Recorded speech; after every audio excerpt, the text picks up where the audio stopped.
reminder. The environment selects for, this is where we left off, just after the picture about antibiotic resistance, that the environment selects for the organisms who have the most advantageous traits by chance at that given time. So let's talk about how populations get changes in their allele frequencies over time, or changes in the characteristics of the gene pool. One of the ways that gene pools can change over time is a phenomenon called gene flow. So gene flow is kind of a fancy way of saying sex between members of different populations. The different populations likely have different traits or characteristics. So the new traits or characteristics are flowing between these two populations who have variability or have diversity in their gene pools.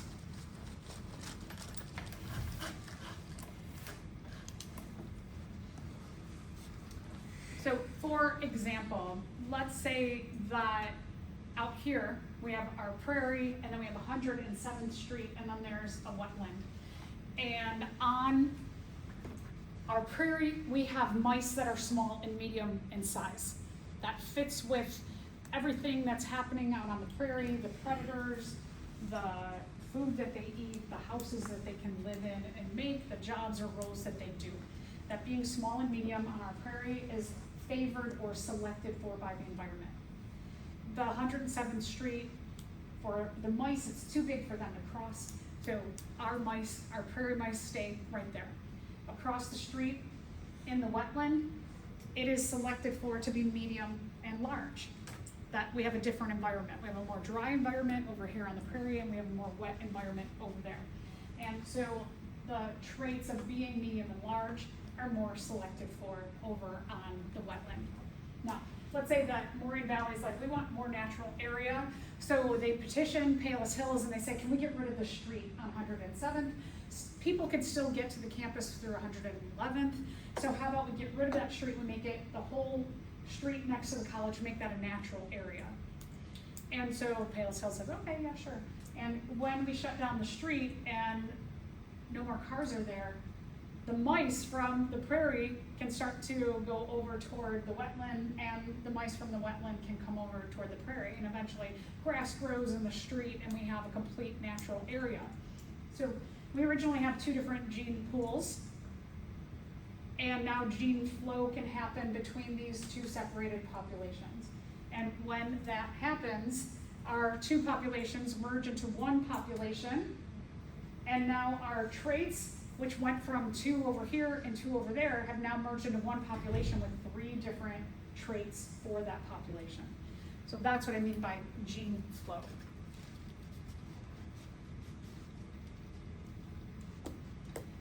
Another way that genes can change in a population over time is called genetic drift.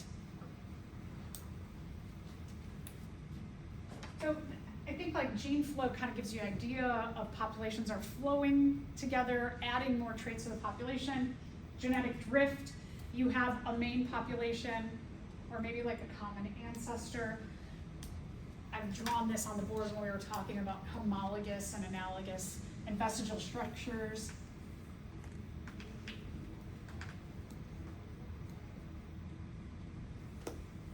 That when you have a group, like let's say the vertebrates, that we have a common ancestor from all the vertebrates who has all of the bones that we have in our arm, the humerus, the radius, the ulna, the carpals, the metacarpals, and the phalanges, and amongst other kinds of characteristics. But as this group of the common ancestor starts to get exponential growth in the population, that everybody's pretty comfortable surviving, everybody's reproducing and contributing, and then you start to get this exponential growth where can lead to like overcrowding in this area and can lead to more competition for all the resources, can lead to, when you have a lot more individuals, that means a lot more prey for predators, a lot more sickness can spread, a lot more waste. And so as populations start to grow out of control because everybody is like doing well, eventually you have a lot of situations that occur that make this not the best area to live in. And so as mutations occur in this common ancestral population, you have individuals who are like, hey, you know what? I can go and live in areas that are low to the ground because of traits or characteristics that I have. And some of them are like, well, I can go and I can live, no, that's not water.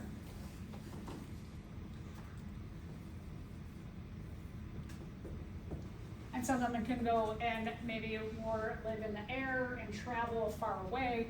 And then some of them go live in water, and some of them can climb trees. So you have this divergent evolution, or the phenomenon of genetic drift, that the traits that are favored allow them to drift into other areas. Genetic drift, there are, so just again, a little bit about diversity.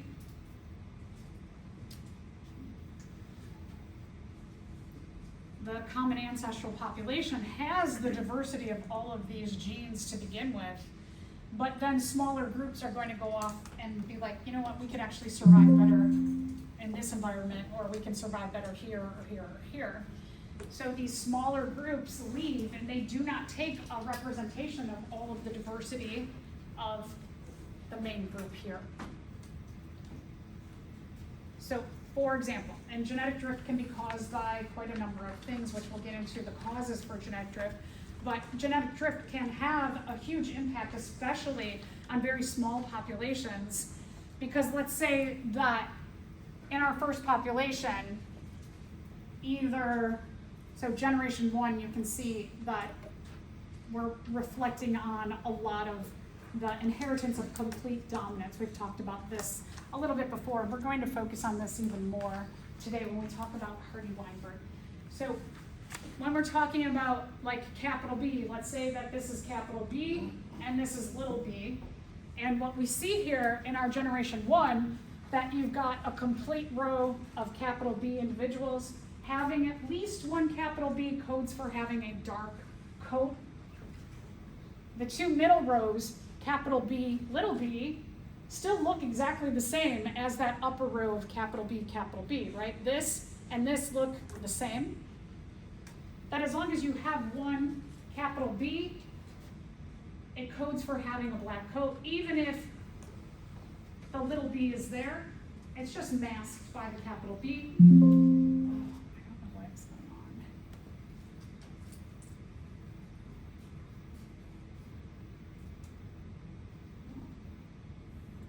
Somebody's voting in. I guess they really want to be on lecture. The only individuals who look tan are little b. So you have to be little b. Now, let's say in this generation, a number of things could happen here. So could be that it's like this, like overcrowding, and two of them are like, let's go get out of here. Okay, so that could be one situation. And the other thing that can happen, what if a disease, a virus comes through, and only these two are left to survive? Could be a hurricane, a tornado. Some event happens where there's only two individuals who survive for whatever reason. And let's say that it's the heterozygous capital B, little b, and little b. And so they go off and they mate and they make all of these generation 2 offspring. And wouldn't you know it, they go off to another area and something else bad happens. And the majority of the population, so over time, population builds back up again, and you end up with half big B, and half little b. But whatever happens in this new environment, only 2 little b's survive. Have we totally drastically changed the representation of the original population? Yeah, right? So now we've just eliminated anybody who has a capital B or anybody who's showing dark coat. So now these two go off, mate, and they make the next generation, and the only genes that they can contribute are those little b's. So when we're talking about genetic drift, what can happen to a population is you can see a big reduction in the gene pool and the representation of all of the genes in the original group drastically change just a few generations later. So that can change the population very quickly in terms of evolution. So what are the causes of genetic drift? There's two of them, population bottleneck and founder effect. So let's start with the bottleneck. The bottleneck is most common where something big happens. Catastrophe could be a fire, a hurricane, a flood, a tsunami, drought. Humans come in and they plow, let's say in 5 years from now we get a new president and our current president's like, let's make more natural areas, and the next president comes in and says, let's make more parking lots. And they plow over our prairie and our wetland and they put in more parking lots. So humans can be agents of this bottleneck too. They come in, they hunt, they destroy habitats for building or for whatever reason. Could be just usually something major, drastic has happened in that population or to that population. Like I said before, what you saw with those little creatures, the mice, that you can, by a limited number of individuals in the population surviving, you can drastically reduce your gene pool. So here we've got nice colorful population. We've got 4 different colors of whatever trait this is. And let's say that only these limited amounts survive whatever has happened in terms of the bottleneck, then they are left to repopulate the population with a far less diverse gene pool. So that's the bottleneck. One example that has happened is the northern elephant seal in the 1800s. They were almost hunted to extinction. About 20 individuals were left, but here's the thing. Because they were in a group together in a certain location, they were all family members. So they had very similar gene pools. And then those 20 members, the humans stepped in and had some intervention to protect them and make sure that the population could grow. In like about 100 years, the population got up to 30,000 individuals, but here's the downfall of this. They are almost all genetically the same. There is very little diversity because they all came from original family grouping.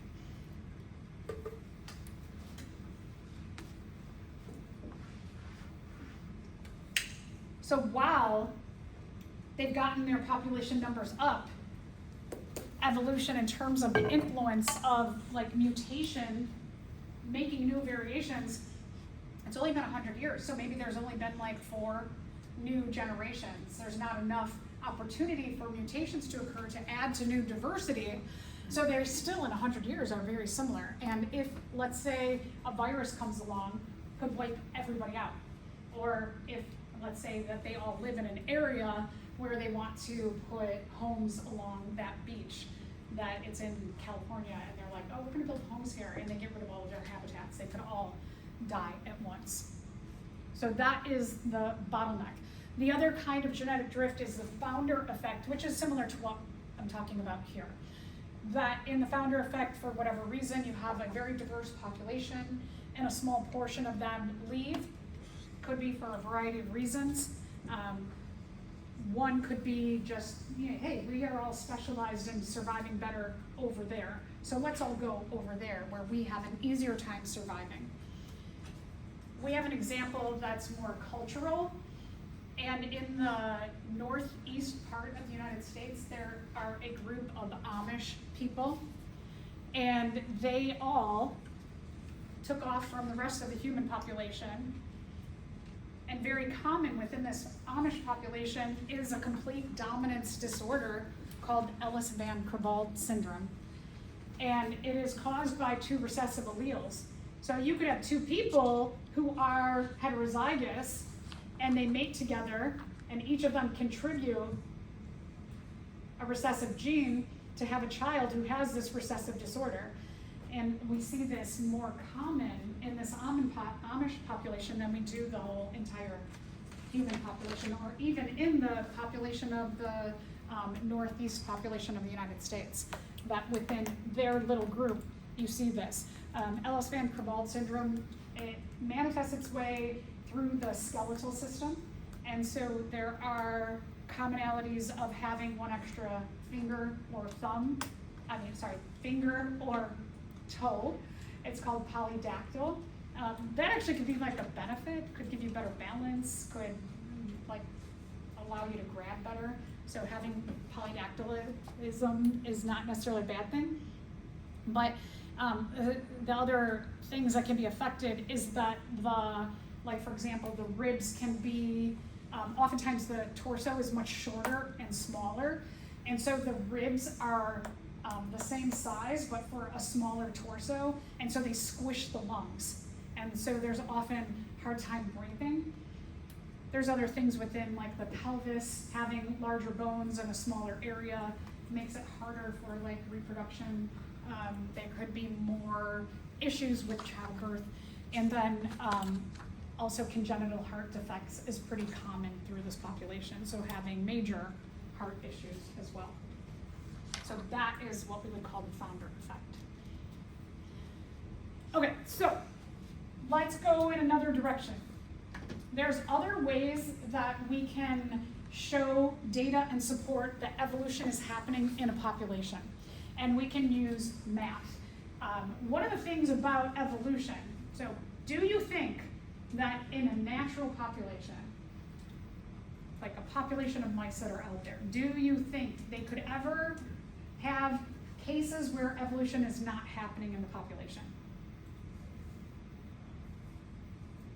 You're like looking at me. Okay, good. I see some. So here's the thing about evolution, that even if many factors could be controlled, can an individual in the making of their egg or their sperm, can they control the mutations that happen?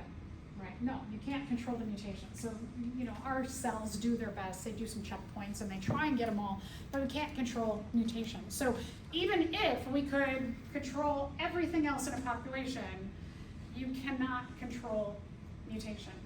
So this idea of equilibrium population, this is just totally kind of made up. That there are so many factors that influence the way a population changes over time that you never have an equilibrium. But let's say that somebody somewhere has an equilibrium population. Again, you're not going to have them. All of these things would have to happen in order for no change to happen in a population and for no evolution to occur. So one is no mutation, and right, we just said you can't control that. There would have to be no gene flow. Your population would have to be super isolated. Your population size would have to be controlled. Everybody would have to mate and mate randomly. Well, didn't we say that females will try and choose the best characteristics in their mate to give on to their offspring so that their offspring have a better time surviving, right? So not every male will get chosen to mate. And same, maybe not every female will mate. And then nobody's favored in the environment at all. Natural selection has no effect. So these things would all have to occur in order for an equilibrium population to occur, and meaning that no evolution happens. So just to mention that. We can study genes over time by using the Hardy-Weinberg principle. The Hardy-Weinberg principle, the idea is we are going to study allele frequencies now. We're going to come back many generations later. We're going to see, are there changes in allele frequencies over time? So we're going to use a couple of mathematical equations to look at allele frequencies today and in the future. We're going to compare them, and if we do see changes in our numbers, then we have data to support that evolution has occurred in this population. So like those snowy owls, that it used to be that the whitish trait was more favored, and now the brownish trait with less snow is more favored. So we can see that, but then we can also maybe check the allele frequencies and support that change or that evolution of that population in a different way. Hardy-Weinberg only works with complete dominance inheritance. So remember, dominant allele is going to mask the presence of a recessive allele. The only way you see the recessive trait is when an individual has two recessive alleles. There are two equations. There's p squared plus 2pq plus q squared equals 1. And there's p plus q equals 1.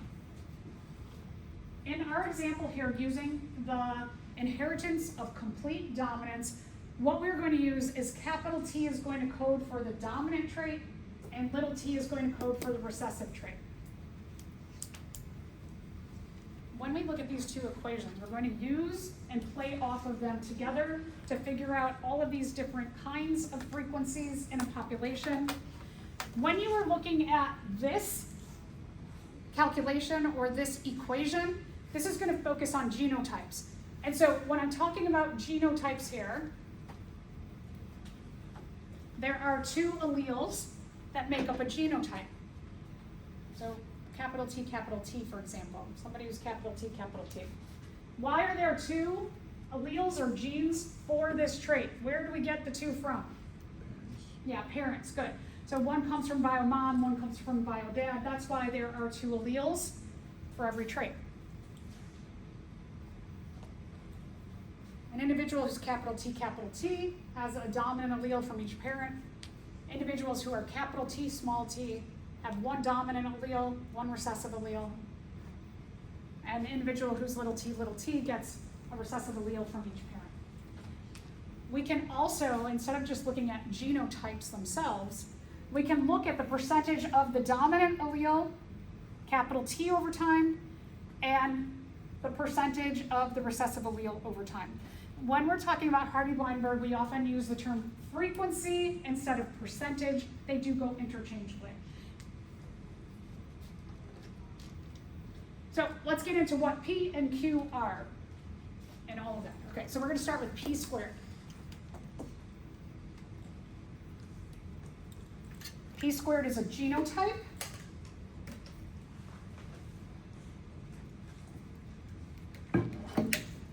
Genotypes are two alleles. This one has two dominant alleles to make up the genotype. We call this homozygous dominant. HOMO means same or similar. So two of the same, homozygous, and it tells us what kind two of the same, dominant. Homozygous dominant is the genotype capital T, or two dominant alleles. Someone who is the two dominant alleles, or the homozygous dominant genotype, the way they are going to look is they are going to express or show the dominant trait. This is their phenotype. Their phenotype will show the dominant trait.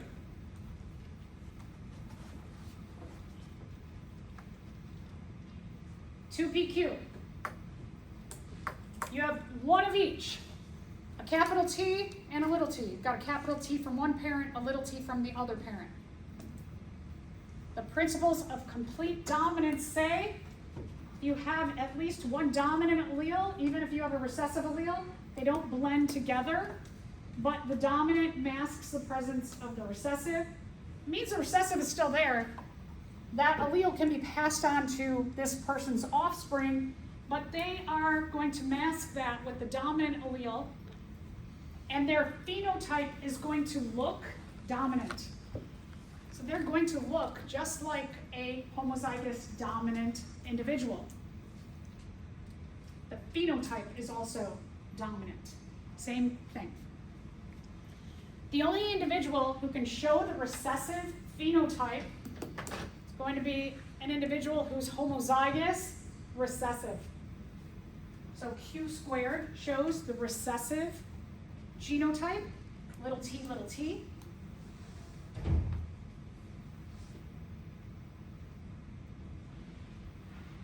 There is no dominant allele to mask either of these recessives, so they are going to have the recessive phenotype. They're going to look recessive. It's the only group that looks recessive out of the three.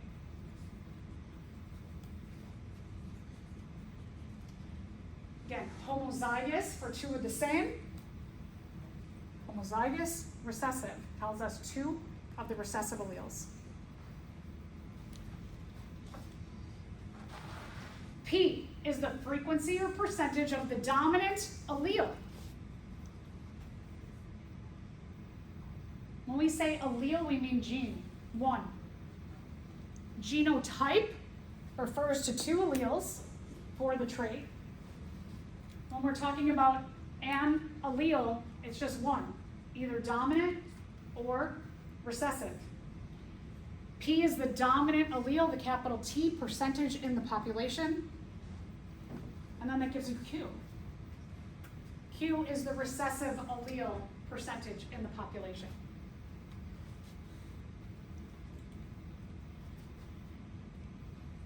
So that just gives you an overview of what those equations mean. So we can look at P squared, 2PQ, Q squared, or P plus Q right now. We can come back later generations. If those allele frequencies or percentages have changed, it shows or supports that evolution has occurred in that population. So we're going to look at an example. So this is what we call a setup. I have this on your next page, so you can kind of like flip back and forth. When we take a look at Hardy-Weinberg, what I like to do is track step by step this equation, the P squared, 2PQ, Q squared, and then also the alleles, the P and the Q. So, and then where you place them.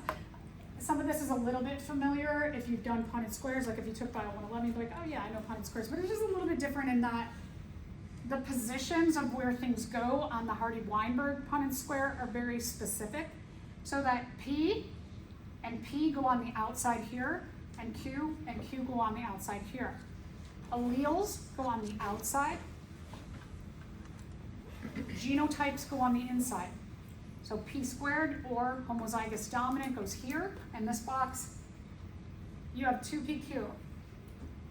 2PQ means that you have a box for PQ here and a second box for PQ here. So these are your 2PQs added together, or heterozygous. And then your homozygous recessive, or Q squared, goes in this bottom corner here, little t, little t.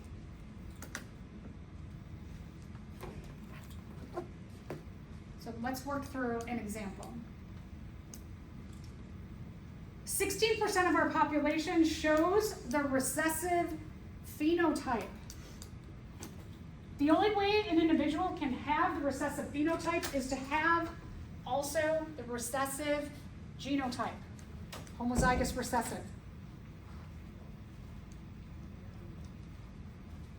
So 16% as a decimal place represents which one of these? P squared, 2PQ, Q squared, P or Q? Good, okay, so I hear Q squared. So that 16% can only be Q squared. The recessive trait, individuals who show that recessive trait have to be two recessive alleles or little t, little t. They have to be Q squared. Okay, so now, up here in my equation, I'm going to fill in 0.16 for Q squared. And on my Punnett square, I'm going to put 0.16 down here in the corner. That's where we always put the Q squared.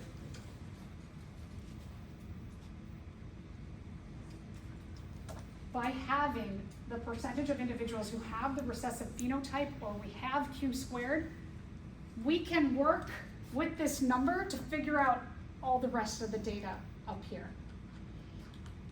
So Q squared, what we're going to do is we're going to manipulate that .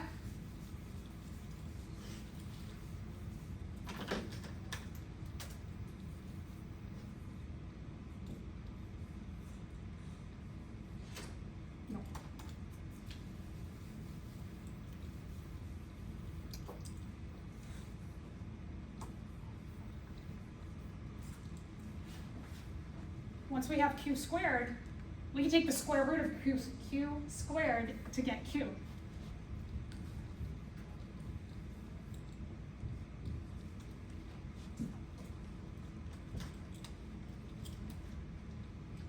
Okay, so now if we know q squared is 0.16, we can take the square root of q squared. Sorry. Q squared is 0.16, right? Take the square root of q squared, or the square root of 0.16, and our q equals 0.4.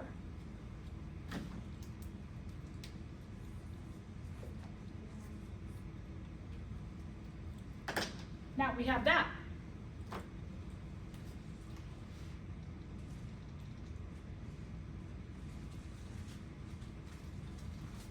We're going to take our 0.4, we're going to stick it over here for the second equation, and our 0.4, we're going to put in our q place here and our q place there.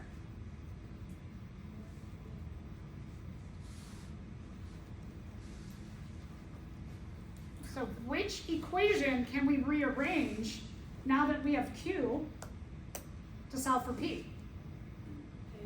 Yeah, good. Okay, so B, we can rearrange if we have Q is 0.4,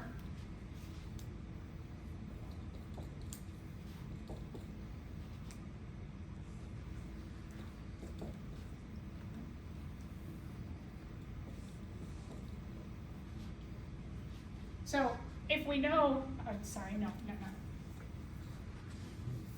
can do this correctly. Can move Q over.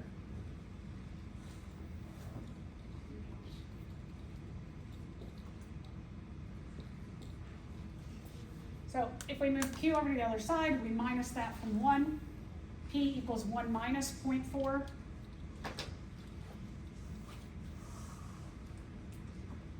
And when you take 1 minus 0.4, P is 0.6.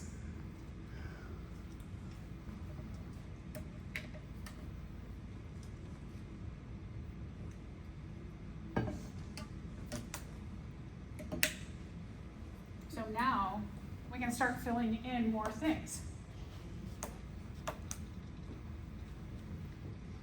So here I can fill in my 0.6. I've got my 0.4. 0.6 goes in the P position, 0.6 in the other P position. So now that we have P and Q, we can just multiply things out. That when we are taking a look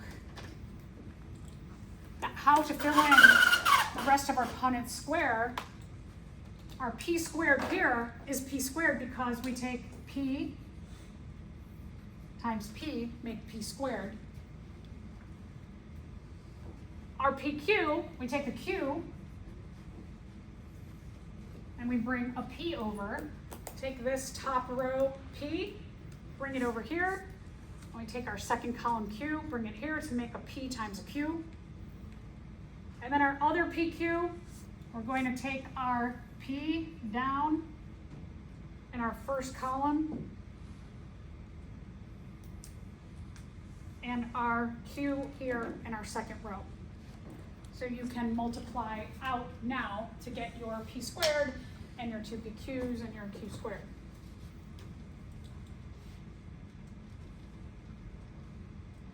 All right, so P times P. 0.6 times 0.6 makes P squared 0.36. All right, when we calculate out 0.6 times 0.6, P times P, you get 0.36.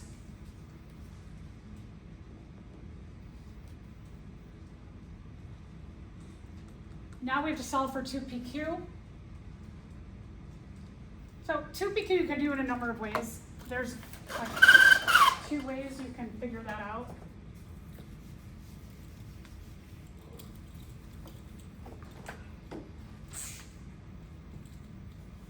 You could figure out one of your PQs by going 0.6 is P times 0.4 is Q. PQ equals 0.24. You have 2 of them. right? You've got another PQ, so we could add them together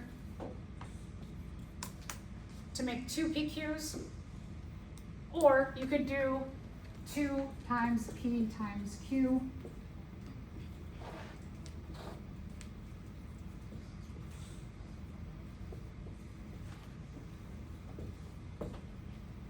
So either of those ways, however you want to calculate it out, just remember that you do have 2 PQs. If you're looking at it as each PQ individually, you have to add 2 of them together. Or if you just do the traditional 2 times P times Q, like that.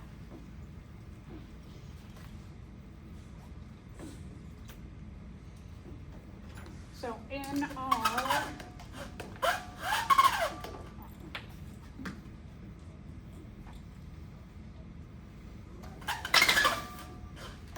our 0.36 we're going to put here, our p squared, our 0.6 times our 0.6, our 0.36. We'll also put our 0.36 up here in our equation.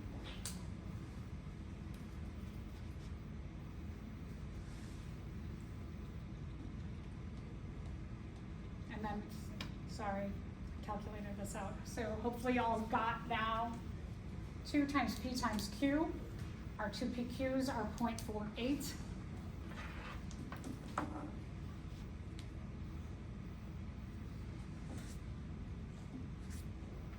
Now that we have all of our numbers figured out, I'd like to double check my work. Sorry, oh here, so 2 PQ, don't forget, 2 times P times Q, 2 times 0.6 times 0.4, 2 PQ is 0.48.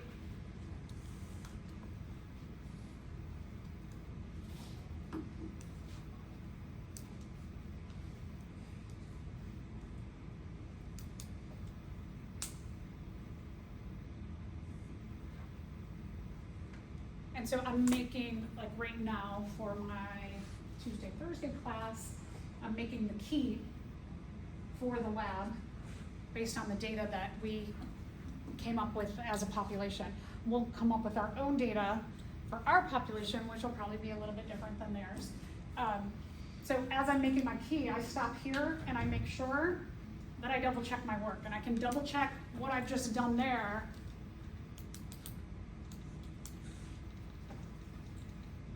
And then, oops, sorry, I keep going forward. Don't forget to fill in 0.24. P times Q is 0.24, 0.6 times 0.4. P times Q is 0.24. Our 2 PQ boxes we add together to get 0.48 as our 2 PQ. All right, so now I can use all of my data to double check my work.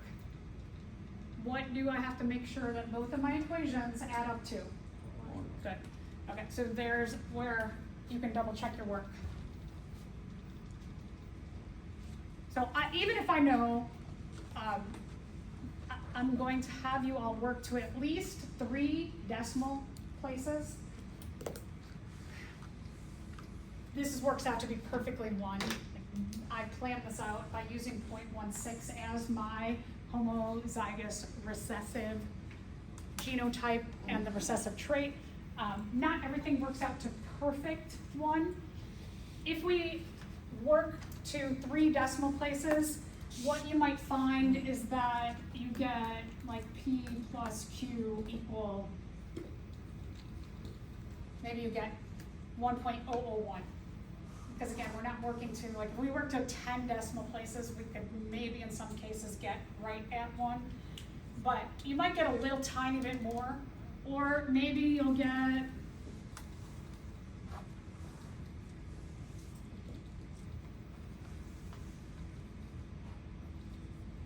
that. You'll get this equation equals 0.999. So as long as you're within about 0.1 on either side, like 1.1 or 9.9, then you're good. Because we're not working in perfect situations in our own populations. All right, so again, what does it have to do with evolution? We can check now today. We can take our allele frequencies from this population. We can come back 10 generations, 20, 100 years. And when we come back, if we have a change in allele frequencies over time, we have mathematical support to show that evolution has occurred. So remember that evolution is based in genetics, inheritance. That when you have parents and they have traits, they pass them on to their offspring through genetics. So let's talk a little bit more about species and speciation.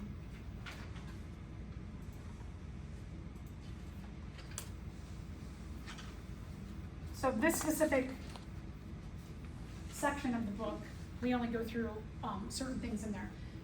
One thing that I want to focus on, I know we've talked about populations. The term population and species are very similar, but a little tiny bit different. When we're talking about a population, it means all of the individuals that are of the same species that live in the same place at the same time and can potentially interbreed.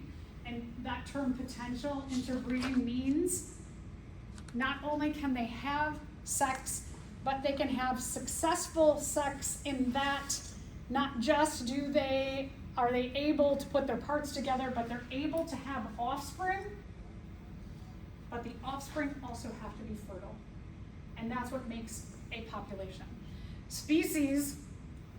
species could live around the whole planet. So like we are the same species as Homo sapiens that live in Papua New Guinea, right? We're the same species. We're not the same population because we don't live in the same place at the same time as them, but we are the same species. And this term reproductive isolation, you could meet somebody from Papua New Guinea, and if you are the same species, what that means is that the two of you could potentially mate together and have fertile offspring. Chimpanzees. Chimpanzees share 98.5% of all of the same DNA sequencing as humans do. That 1.5% difference, does it account for pretty vast differences between the two species? Yeah, so even just like a little bit of changes in DNA can, not only just physically, but here's the thing when we're talking about evolution, is that 1.5% difference reproductively isolates us from one another. So it's like really weird to think about that you could potentially have sex with a chimpanzee, but would a human and a chimpanzee have a fertile offspring? No. And so that's the thing, is that there's a lot of levels of isolation that you could have the ability to live in the same place, mate at the same time of year, your parts fit, you live in the same habitats, so you do get together, could even have offspring. So like the horse and the donkey come together and they make the mule. A horse and a donkey can have sex together, they can have offspring, but what separates horses and donkeys from one another, being the same species, is that their offspring, the mule, is infertile. So there's a lot of levels of isolation. As long as a group can have fertile offspring together, they are the same species. So when we are talking about that division of who's different and why, it really comes down to testing this.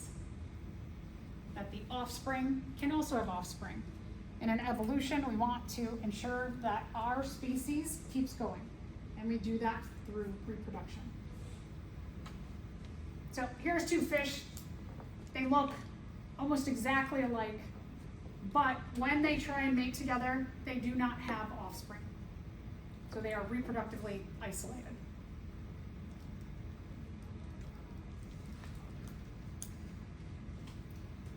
So fruit fly species all more or less look alike, right? If you had fruit flies in your house and there were different species, the only way that you would really be able to tell them apart is by looking under a microscope. And even that, like, we look different. If aliens came down right now and they looked at all of us, would they think we're all the same thing? Probably not, right? They might be like, y'all look pretty different from one another. You all must be different things. So it's kind of like fruit flies too, is that we'd have to do something to really show support that we know they are the same species or different. So fruit fly species more or less look alike. If you have a female and a male fruit fly, how can you prove that they are the same species? Okay, so let's say I would love to be able to do this, right? Just like take a cell from something, run it through this whole process where I could analyze their whole genome. Can I do that easily? No, right? I'd have to like really have some good connections. So determine the base sequence of the DNA of their chromosomes. That's not like, okay, so maybe we could do that, but most people can't. So I'm gonna guess there's a better answer out there. So examine them closely with the low power microscope, comparing their physical characteristics to published species key lists of their characteristics. So, I mean, kind of, but again, like we look pretty different, each one of us. So maybe kind of, but not, there's gotta be something better. If they perform the act of mating, they're the same species. Not necessarily. If they mate successfully, and their offspring can also mate successfully. Well, that sounds nice, right? Okay, so that one sounds a lot better. If they can both asexually reproduce, and then their offspring can, this is nonsense, right? This is total nonsense. So D is our best choice here. Even though A, B, and C, you might be like, yeah, that sounds pretty good, that sounds pretty good, that sounds pretty good, but this sounds really good, given the context.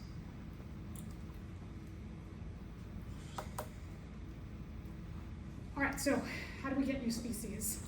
This process is called speciation, when we get new species that evolve over time.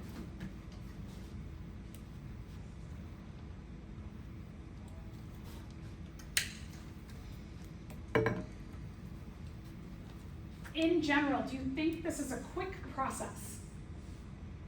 Like, are we having new species just pop up in front of us all the time?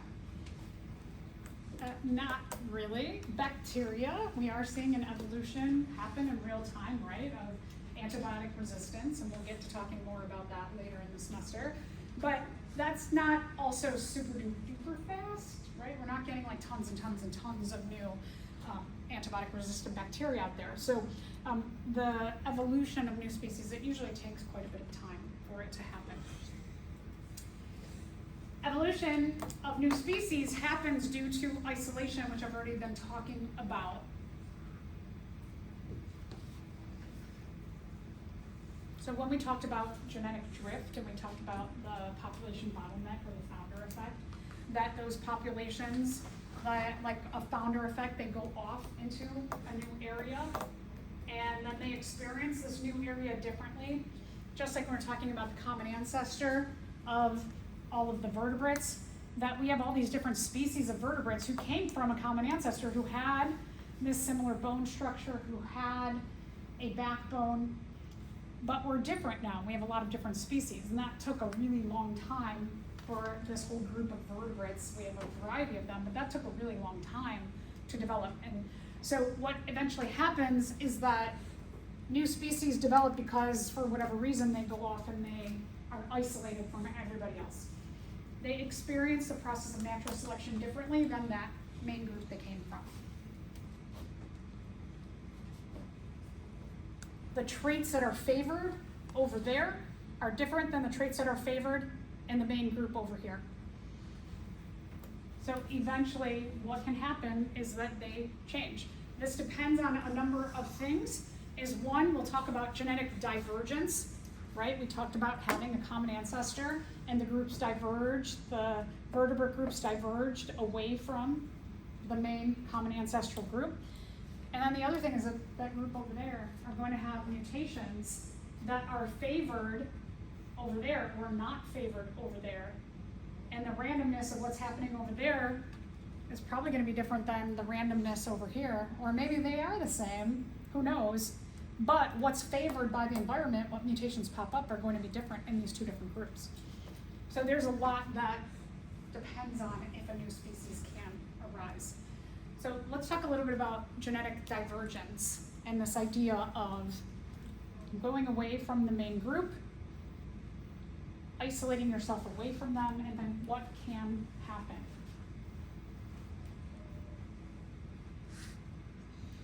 remember again that this concept of a new species arising is called speciation. So when we're talking about genetic isolation, it can happen in two main different ways. The first one is called allopatric speciation. Allopatric speciation, some kind of geographical barrier arises.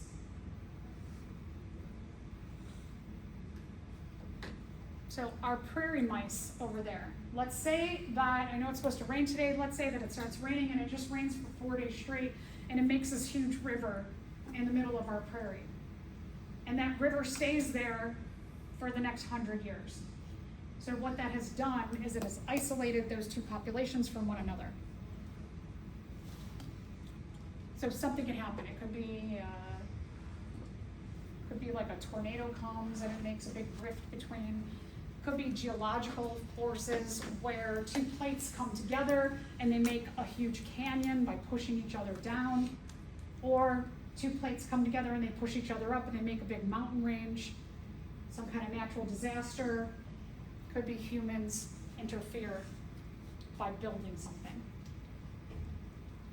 This is the most common cause of genetic divergence, is some disaster happens and individuals in a group are isolated from one another. This isolation prevents gene flow from happening anymore. So they can't get together anymore. They can't mate and share their genes between the two groups.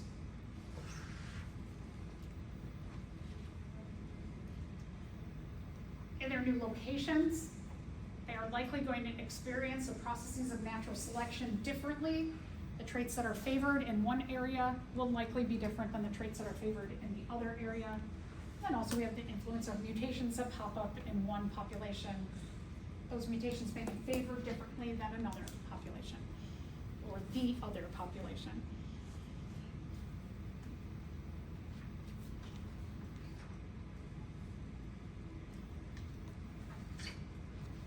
So let's say that our river that has come through the middle of our prairie, that in 100 years it starts to dry up, and then those groups can come back together and they can meet again. We'll know if they are two different species if they try and mate and they cannot have fertile offspring. They become two different species. If they can mate and still have fertile offspring, they are still the same species.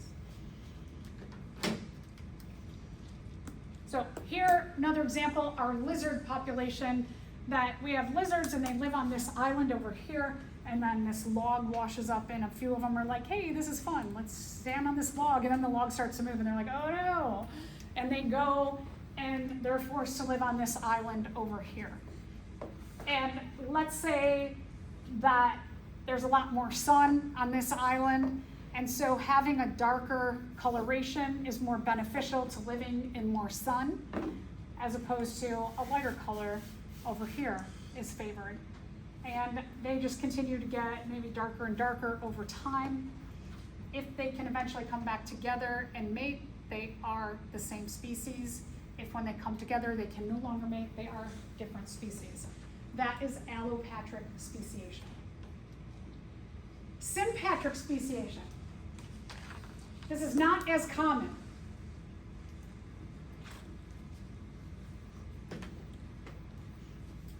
You may have experienced something analogous to this. So let's say that you start the semester and you sit down next to someone and they have a drink cup of a place that's just like down the block from you. And you're like, oh, I know that place, it's really close to my house. And they're like, yeah, it's really close to my house. And then you come to figure out that you both live on the same block. And you're like, wait, I've never seen you before. I've never seen you before, right? Somebody who lives close to you, you've never seen them before. They live right there on the same block. I'm sure something like that has happened. And then you get to talking and you're like, well, I tried to play sports when I was younger and I wasn't really good at it, but what I really found I was good at is I was really good at playing video games. And I go to all these video game competitions and I am a vegetarian and so I eat this kind of food. And then the other person's like, well, I found out that I was like really good at basketball early on, and so I go to all these basketball competitions, and I really like to eat a high protein diet, so I go to all these like meat restaurants. And so what you find is that you live right on the same block, but you don't ever mix into each other's worlds, right? You have different things that you do right in the same area, and so you never cross paths with one another.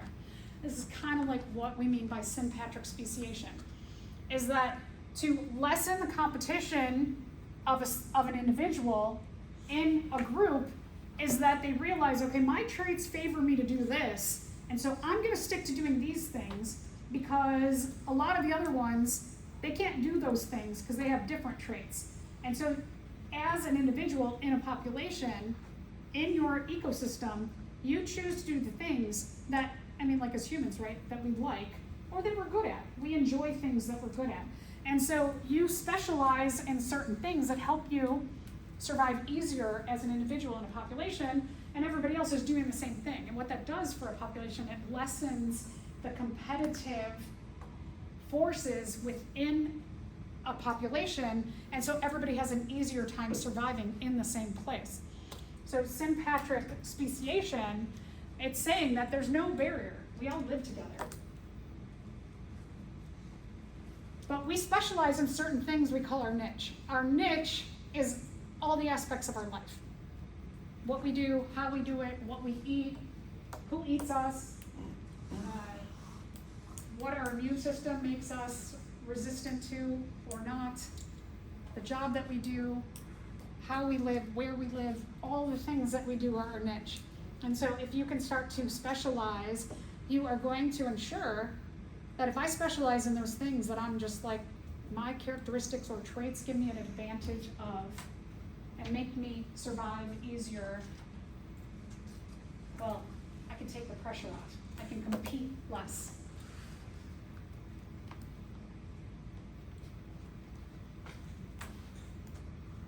So within one ecosystem, you can have the development of new species. You don't have to go off to some other environment, but this idea of niche specialization to limit the competition for any of your resources, it can cause individuals to just stop interacting and they become different species over time. So here, for example, let's say that we have a cherry tree and an apple tree, and these flies are smaller, so they have an easier time eating the cherries, and these flies are bigger, so they have an easier time eating the apples. And if now the ones that look like this only visit or live around the apple tree, and these ones only visit or live around the cherry tree, even though the trees are right next to each other, these flies may never cross paths again, and they may over time become different species. So just remember the difference in terms of genetic divergence and speciation is that when we're talking about allopatric speciation, is there some kind of geographical barrier? The species are physically separated from one another. Whereas sympatric speciation, they live in the same place, but they specialize in certain things to enhance their survival, and so they may become different species. And then again, mutation, right? Different mutations that pop up. Mutations are changes in the base sequence of DNA. They are accidental, by chance mistakes that happen when a cell is just trying to copy that big volume of DNA quickly. Mutations are not planned. Mutations are not caused in general by the environment. Individuals can't will their genetics to change, so they have an easier time surviving. And remember that your changes in mutation could be beneficial, they could be nothing equivalent, or they could be detrimental. And mutations can lead to isolation or speciation as well. Okay, so, sorry, if you saw right. Since the Pleistocene Ice Age, a long time ago, deserts have been gradually forming in the southwestern United States. As the original lakes and rivers of this area shrank from connected streams into isolated streams, the fishes living in them developed a strong potential for which one?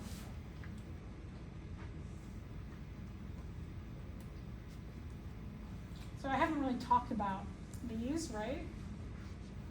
So that should lead you to this answer. It's the only thing we've been talking about. Okay, would that be an example of allopatric or sympatric speciation? Which one? Okay, so A, it's allopatric speciation. There's geographical barriers that have occurred. Oh, extinction. So the definition of extinction as a base is the death of all members of a species.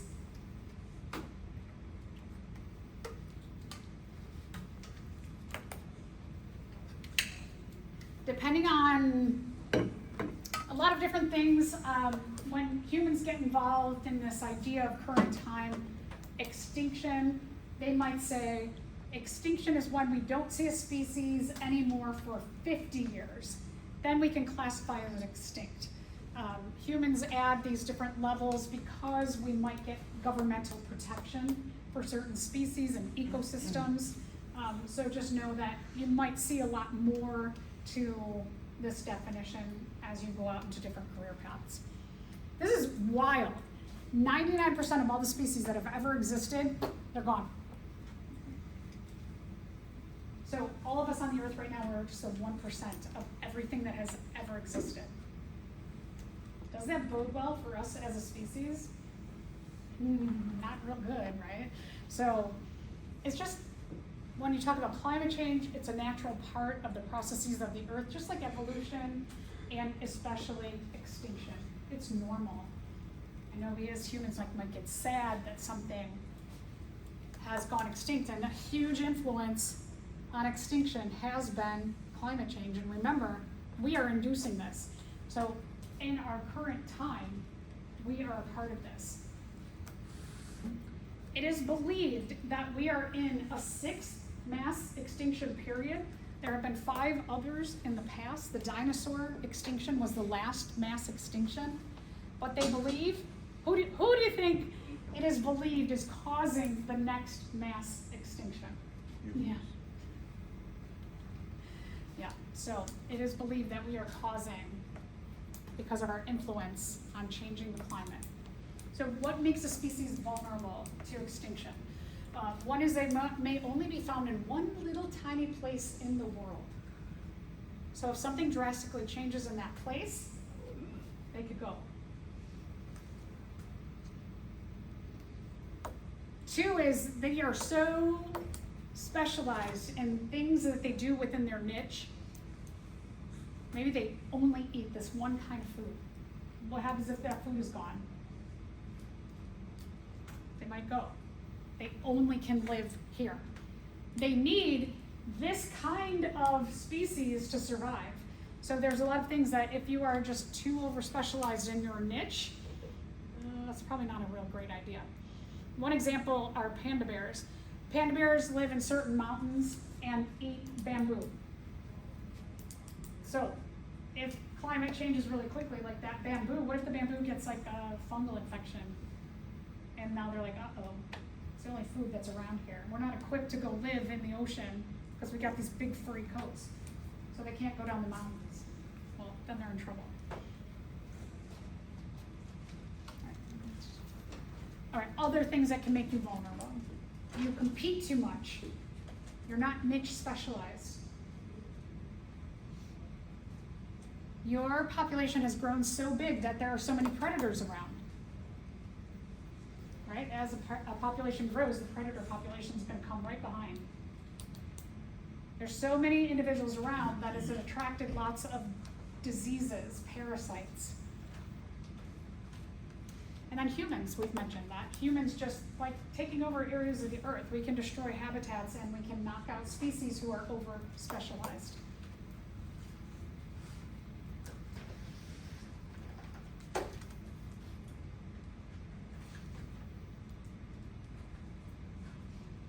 Okay, all right.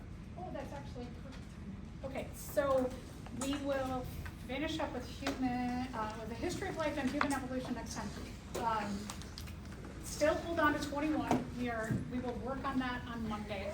Today, we're going to set up Lab 24, and